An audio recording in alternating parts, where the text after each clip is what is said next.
I opened my boyfriend's laptop to print a return label and found a photo of my bathroom on his desktop. Not a normal photo either. It was zoomed in on the counter beside my sink, my prescription bottle, my perfume, the cheap ring dish my sister gave me, and a positive pregnancy test I had not told a single person about yet. For a second, I honestly thought I was going to pass out. My ears started ringing so loudly I couldn't hear the printer anymore. I remember just staring at the screen and thinking, how does he have this? I had taken that test at 6:12 that morning, while he was supposedly already at work. I know the time because I took a picture for myself, then shoved the test under a hand towel in the cabinet because I wanted one full day to think before I said it out loud and made it real. He wasn't supposed to know. And then I noticed the rest of the desktop. There were maybe 15 random screenshots and photos scattered everywhere because he's one of those men who treats his laptop like a junk drawer. A fantasy football bracket, a blurry recipe, a photo of his car's mileage. But mixed in with all that were 3 pictures of my apartment that I never sent him. My kitchen table, my bedroom window, and the inside of my bathroom. I live alone. I know this already sounds dramatic, but context matters. Colin and I had been together for almost 3 years. He had a key to my place because he fed my cat when I visited my mom or worked late doubles. We were not one of those messy on and off couples. We were boring in a way I thought was healthy. Grocery shopping on Sundays, splitting streaming passwords, arguing about whether his wet towels counted as hanging up if they were technically on a chair. We had even talked vaguely about getting engaged next year after I paid off more of my credit card debt. He was also, and I hate saying this because it makes me sound naive, the kind of calm person who made me feel less crazy. I'm not easy in relationships. I check tones. I notice delays in texts. I overthink punctuation. I was in a very bad relationship in college where I got cheated on and then told I was too intense for noticing obvious lies. So with Colin, I'd always been careful not to become the suspicious girlfriend who turned every weird moment into a conspiracy. But the past 2 months had been off. He started taking his phone into the shower, not using it in the shower, just bringing it into the bathroom with him and setting it face down on the counter. He changed his gym schedule from evenings to early mornings, which would have been fine, except he never actually smelled like the gym after. A couple times he canceled plans last minute with vague stuff like, "I'm just fried, can we do tomorrow?" But then posted stories from his friend Derek's bar. Once, when I reached for his phone to look at a picture of a sofa he wanted, he took it back too fast and said, too lightly, "Damn, nosy." Little things, all defensible on their own. Still, I stood there staring at those photos on his desktop and something cold settled in my stomach. I clicked one. The kitchen table photo opened first. There were groceries on it, pasta, spinach, coffee creamer, and a bouquet of tulips. I remembered that exact day because I'd bought flowers for myself after a terrible shift and felt stupidly proud for romanticizing my life. He had texted me around then, asking if I was home, and I said no, I was still at work. So why did he have a picture of my kitchen when I wasn't there? I clicked the bedroom window photo. It was taken at night, from inside the room, curtains half open, my bed was unmade, the lamp on my nightstand was on. I had not sent that, ever. By then, my hands were shaking so badly I almost dropped the laptop. I wish I could say I calmly waited and asked him directly like a mature adult, but I didn't. I snooped. He had his messages synced to his laptop. Not iMessage, just one of those browser tabs still open from earlier. And there it was, pinned near the top. Maya. I knew Maya. Not well, but enough. She was his friend from high school, who had suddenly started popping up in conversation more often. Maya says this restaurant sucks. Maya saw that movie already. Maya's brother used to have that same car. I'd met her once at a birthday thing. She was very pretty in an unbothered way, all clean skin and expensive-looking ponytail, and she hugged Colin a little too familiarly for my taste. When I mentioned that later, he laughed and told me I was doing girl FBI work. The message thread wasn't technically sexual at first, which almost made it worse. It was intimate, casual, repetitive. Her. Did you get in okay? Him. Yeah. She thinks I was at Derek's. My whole body went hot. I scrolled. Her. I still think this is insane. Him. It won't be forever. Just breathe. Her. Did you tell her yet? Him. About what? The baby? LOL, absolutely not. I actually made a noise. Not even a word, just this strangled little sound. Because Maya was pregnant. Or had been. I didn't know if she still was. 2 months earlier, Colin mentioned she was going through a lot and needed support because the dad bailed. I remember feeling sorry for her.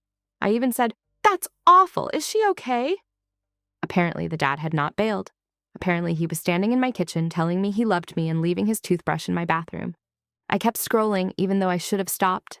There were photos from a hotel room mirror, her bare shoulder in one, his hand on her thigh in another, a screenshot of apartment listings in a neighborhood halfway between my place and his office, and then the message that made me feel stupidest of all.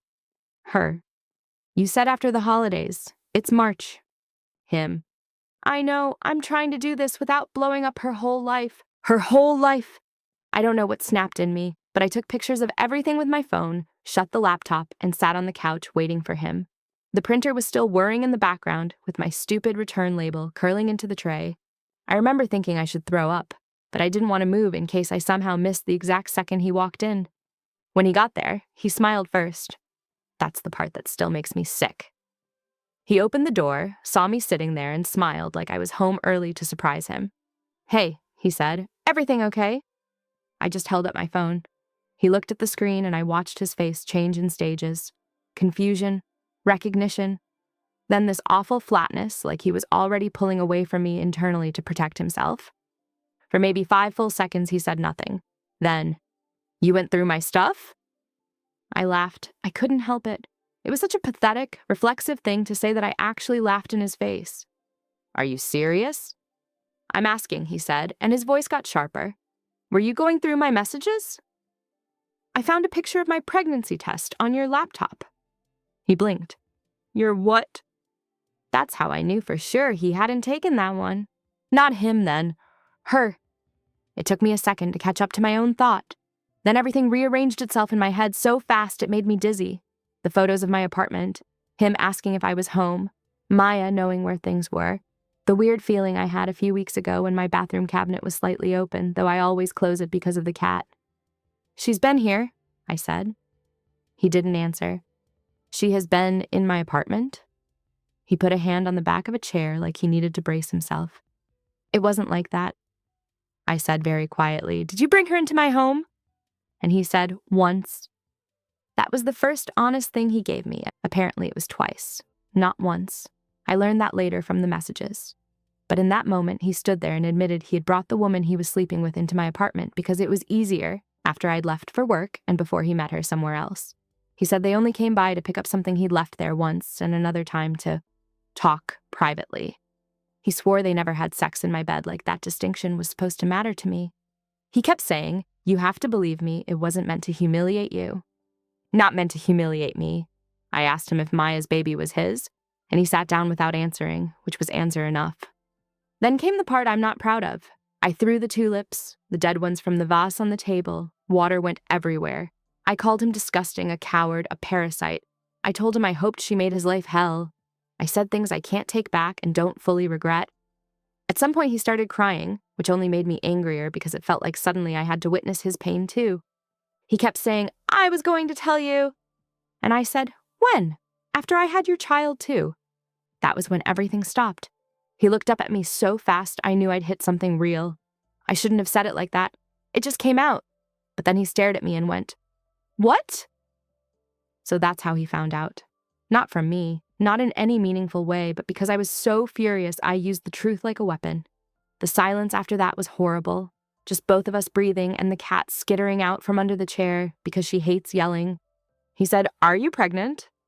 And I said, Get out. He didn't fight me. He just stood there looking shell-shocked, grabbed his bag, and left. That was 6 days ago.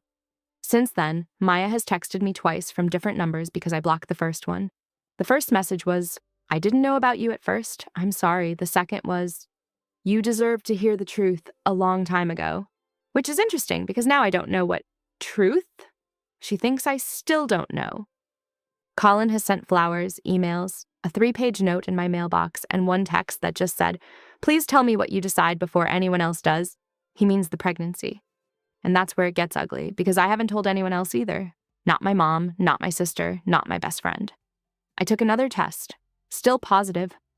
I have an appointment next week. Part of me thinks the obvious answer is to cut him off. Never respond to Maya, handle my pregnancy privately, and burn this whole chapter of my life to the ground. Part of me thinks I deserve every piece of information before I make any permanent decision, especially if Maya knows more than she's saying.